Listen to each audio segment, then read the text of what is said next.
split polygon tool, and fill hole. These two tools kind of run in conjunction with each other because if you ever fill a hole, it just fills a hole. It doesn't repair the topology in the area. So I'm going to demonstrate these two tools together. The first thing I want to do is make it a weird hole. Okay? So if I use the split polygon tool with the square box off, I can turn these features off. Split only from edges and use snapping points along edges. Okay? I'm going to turn those off, and then I'm going to cut a very unique hole in the fact that I'm going to jump across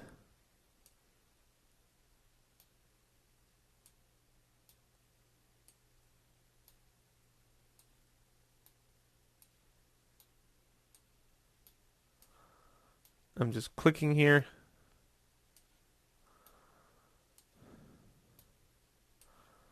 And then click drag in this area. Now notice it's not snapping to anything in this area. So I hit enter on the keyboard. And this last point, what I want to do is make sure the vertice is kind of welded together. And it is. Now the reason I did this is because sometimes you need to cut a weird hole in things. There's no doubt about it. So now what I can do is eliminate these faces, and I'll show you how to get all quads. Okay. So to get all quads, what I would do is turn back on the other option.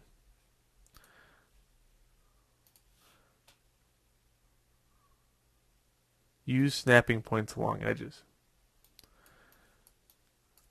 We'll use that one first. Now if I click and drag, it snaps. See how it's snapping to the edge? So I can hit G on the keyboard.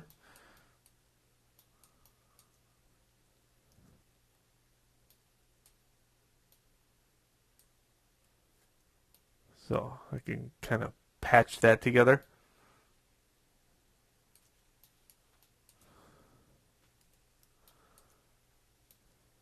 And a lot of times is you'll put some of these in and you'll want to get them out because you put them probably in the wrong place if you're not thinking straight.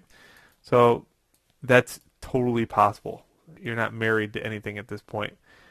But let's say I use the next tool I wanted to show you, and that is the mesh fill hole command. So now I have this big giant illegal polygon in the way. I have quads going all the way around up until about right in this area. Well, to solve for something like this, what I want to try to do is just make a clean slate. It's so much easier just to make a clean slate. So I do this number, delete edge vertice.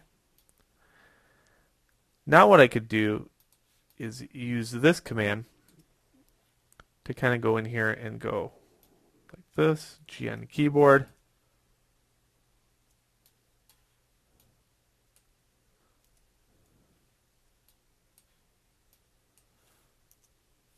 Just like that, and then back on G on the keyboard. There we go. So that's the way to repair that. What's nice is before you repair this patch, you can extrude it and then scale it a little bit. And that will make an edge loop in that area. It's a little bit more difficult to figure out quads right in this area. So let me show you a couple tricks here.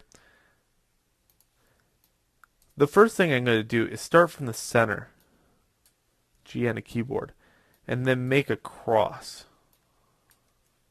Okay. Now I'm going to look for like things. So in this area right here,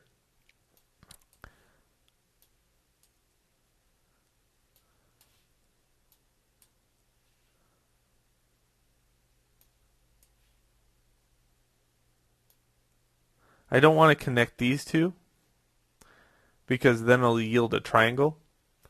So what I'll do is connect the next one, which isn't supposed to be there. So let me connect the next one. I'll show you how to get rid of that. Okay, so this edge right here is not supposed to be there. It came along for the ride. That happens all the time. Let me delete edge vertice. 1, 2, 3, 4. So I got a four-sided face there. And what I'm left over with is another edge over here that kind of came along for the ride.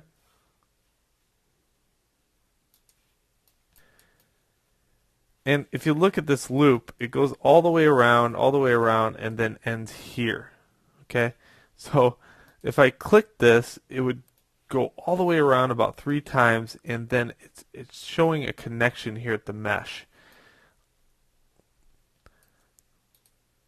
Okay? That indicates somewhere that I have to kind of think how I'm going to connect these together to yield all quads.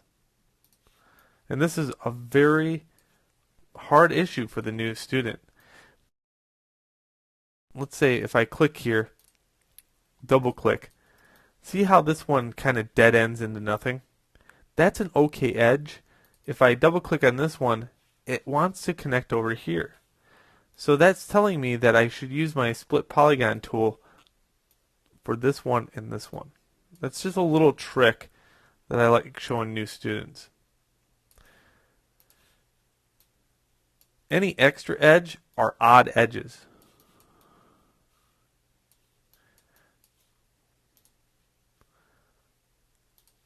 So that little trick shows me that these two edges should be connected.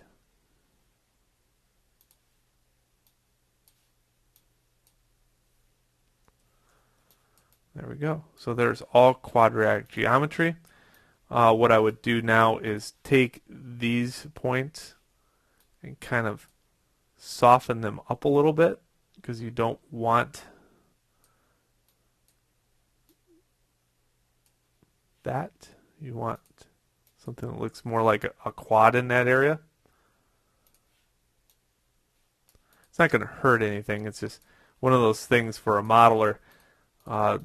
The weird quad like this, the quad that looks like a triangle, yields some bad results when they're in a workflow as far as texturing goes. So, okay, there we go. So there's a very weird hole in the mesh. It took me a second to kind of show you that, because I really wanted to take my time to show you some of the tricks or problems that occur when trying to put that into play. So please go on to the next video.